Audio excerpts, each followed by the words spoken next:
last night I was able to share with Harry's brothers and his dad a little bit about the gathering here today and how important it was, and a special way to remember him with his colleagues and the community. And so his brother relayed to me that as a young kid, Harry was a big sports fan, born in Boston, loved everything Boston sports, especially the Red Sox. Everybody's knew that because he always talked about it. And so the family, we had visited the Cooperstown Hall of Fame, and he was always really intrigued with the Hall of Fame. So we thought it was just really fun that Harry was finally in a Hall of Fame.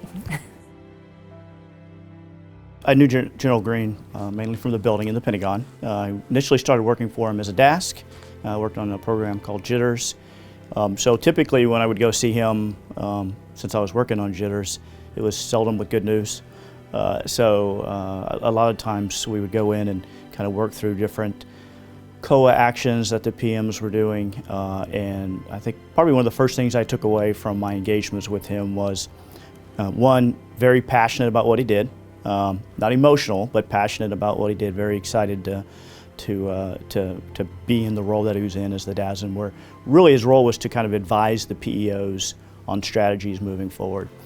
So he took that on full force, and really saw it as an opportunity for him to take all the skill sets that he had gained and use that to help the PEOs, mature and get decisions out of the building, which for a lot of folks, if you're not tracking that, sometimes in and of itself a challenge. You hear people talk about, hey, he was first of all, larger than life. I cannot restate that enough, right? So while he may not have been the tallest individual, you always knew when he was in a room. When I was at DASC, I was upstairs in this bullpen called 5 Charlie 151, which is just this giant room in the Pentagon, and yet it probably has 50 people scattered about through the cubicle farm.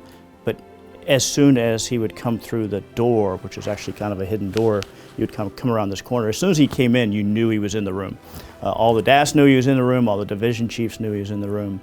And just because he would open up with a loud, what have you done for the Army today? And then he would take time and literally walk row by row through each of the divisions and talk to every one of the DASC and every one of the staff folks in there. And so when I became the XO, I'd found out, hey, he had directed, hey, I want time on my calendar set aside so that I can get up and go to each of the different directorates, periodically and talk to folks. And so he's very deliberate about that.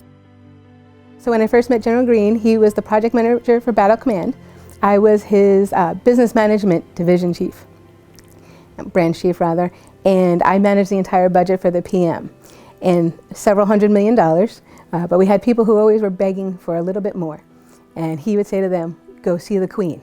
If the Queen says you can have money, then I'll consider it. Well, the team then evolved that to Queen of Darkness, because I often said no. And that name stuck, and he shortened it to QOD. And wherever I saw him throughout the rest of his career, I didn't go by my first name. It was always QOD. So that has been a term that has been with me forever, and it means a lot to me.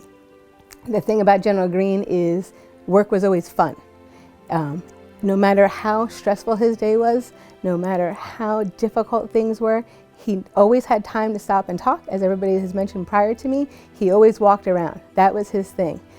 He would crack a joke. He was never too full of himself to be ribbed, right? Talk about the sports fans, all the Boston teams. Well, I was a Giants fan. I am a Giants fan. So we had an ongoing rivalry for years. And if you remember, the only time the Patriots lost, it was in the Super Bowl.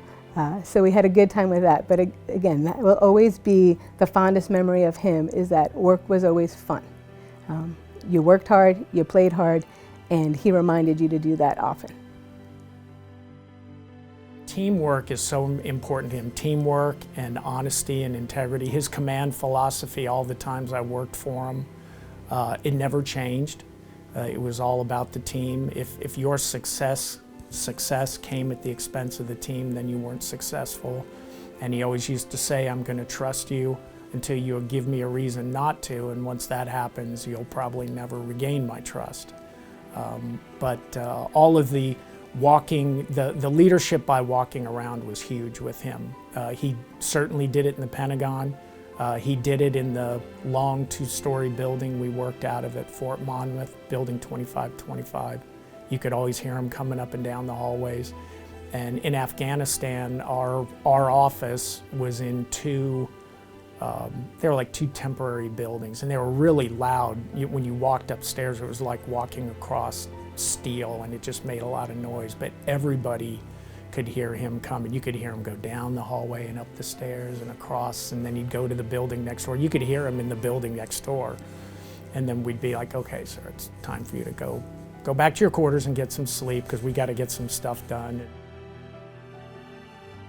The ceremony today with a sword arch, when we were married, I had asked Harry if we could have a sword arch, and trying to get his comrades together to do a sword arch in front of the German City Hall was a little bit dicey, so we didn't get to pull it off. But so today, when we had the sword arch, that was really special to me. I said, I walked through, I said, I finally got my sword arch.